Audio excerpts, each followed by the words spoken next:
Why did American tank crews call their M4 Shermans both death traps and war winners? How did the same tank that burned so easily, its crews named it Ronson, after the lighter that lights first time, every time, become the most successful tank in history? Why did 80% of Sherman crews hit by German guns become casualties, yet veteran tankers refused upgrades to heavier tanks? And how did 50,000 of these inferior machines defeat Germany's legendary Panthers and Tigers? You're going to hear all that and more through the intense story of the M4 Sherman. Let's begin. In early 1940, America watched German panzers race through France and realized a terrifying truth. The U.S. Army had exactly 464 tanks total, most of them obsolete. The M3 Grant, America's newest tank, mounted its main gun in a side sponson like a World War I relic. Army ground forces needed something revolutionary.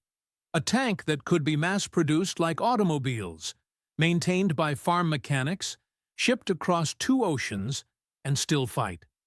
The requirement seemed impossible. 30 tons maximum for bridge limits, 75mm gun, 25 miles per hour, 100-mile range, and, critically, use existing automotive components. Chrysler's tank arsenal in Detroit delivered the T6 prototype in September 1941.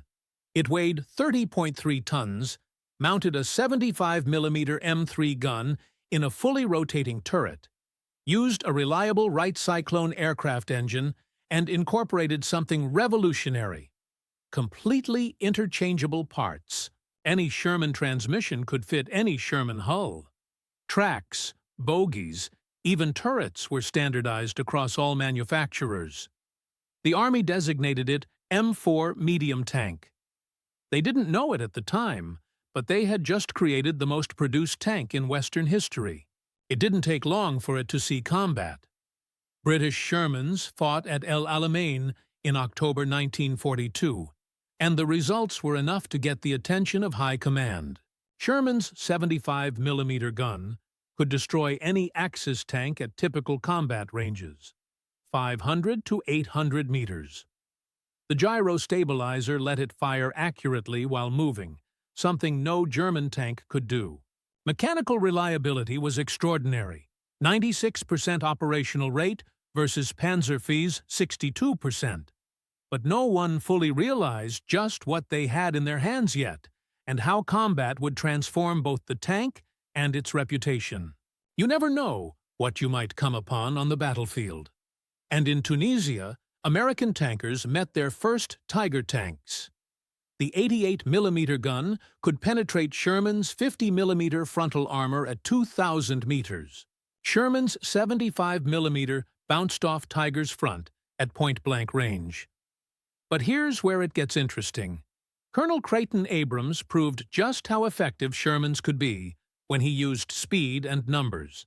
His 37th Tank Battalion destroyed 15 Tigers by coordinating 3-to-1 attacks, hitting side armor while Tiger's slow turrets tried tracking multiple targets. Real Sherman doctrine evolved rapidly. Tank destroyers were supposed to fight enemy tanks, while Shermans supported infantry. That fantasy died immediately. Shermans fought everything: bunkers, infantry, anti-tank guns, and especially other tanks. Crews discovered their high-explosive shells were more valuable than armor-piercing.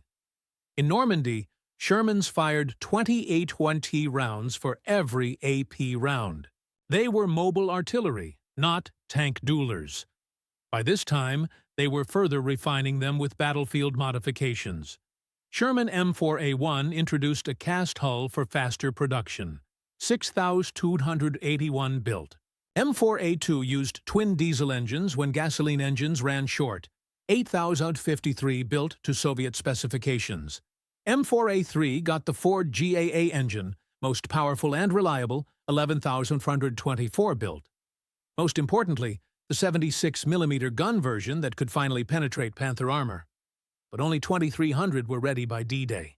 This highly sophisticated production system gave the Sherman that notorious effectiveness.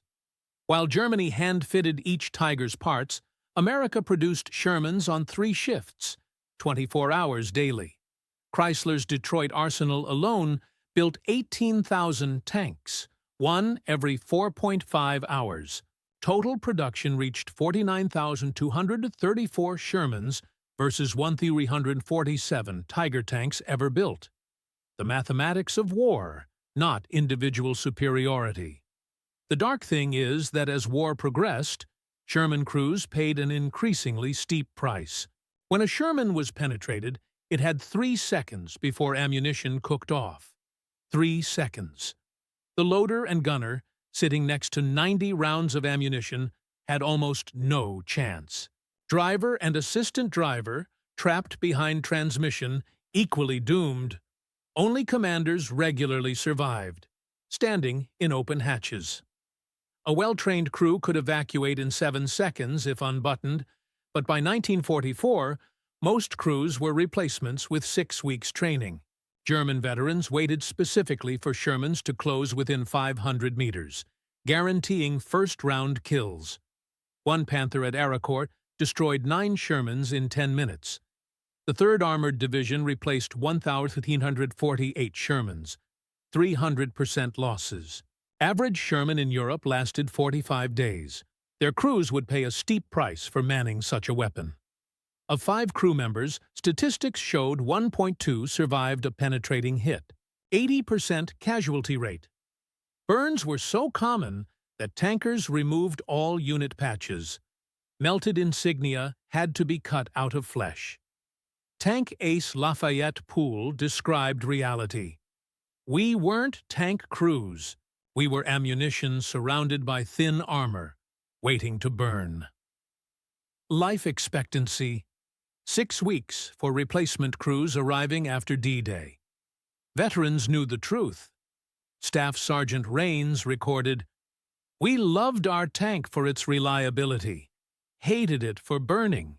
Every time we passed a knocked-out Sherman with that black smoke stain from the hatches, we saw our future." As 1944 was rolling around, the tide had turned, but Sherman crews faced their deadliest period. The Battle of the Bulge saw Shermans fighting King Tigers in forests at 100-meter ranges. Sherman rounds bounced off like tennis balls. But Shermans achieved something remarkable. They won through maneuver and mass. Task Force Lovelady destroyed 67 German tanks, losing 17 Shermans. 5-to-1 exchange ratio through coordinated attacks. These were some of the most brilliant tactical adaptations ever seen. Rhino hedgerow cutters welded from German beach obstacles. Sandbags and concrete for extra armor. Useless ballistically, but crucial psychologically. Zippo flamethrower Shermans for bunkers. DD swimming Shermans for river crossings. Calliope rocket launcher Shermans for saturation fire. The Sherman became not one tank, but 20 specialist vehicles. Although impressive, individual Shermans couldn't match German Cats one-on-one. They won through what tankers called the Sherman Swarm, platoons of 5 attacking single German tanks. Radio coordination let them act as wolf packs. When Panther engaged one Sherman, 2 others flanked. Simple, brutal, effective. As the war came to an end, Sherman variants became last-stand weapons. Israeli M50 Super Shermans with French 75mm guns fought into the 1970s.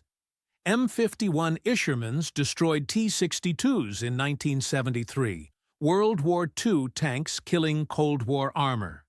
Today, Paraguay still operates 10 Shermans, 80 years old and still running. The truth is less cinematic. The Sherman was never the best tank. It was the most produced, most reliable, most adaptable, most supported tank. Crews had 80% casualty rates from penetrating hits, but 97% survival rates overall because Shermans kept running while German Cats broke down. America built 49,234 Shermans, lost 6,000 in combat. Mechanical failures claimed only 600. Germany built 8,500 Panthers and Tigers combined. 3,500 broke down before seeing combat. Mathematics won the war. The Sherman proved quantity has its own quality when backed by American industrial might. Tankers hated burning in them, loved winning with them. Both realities were true.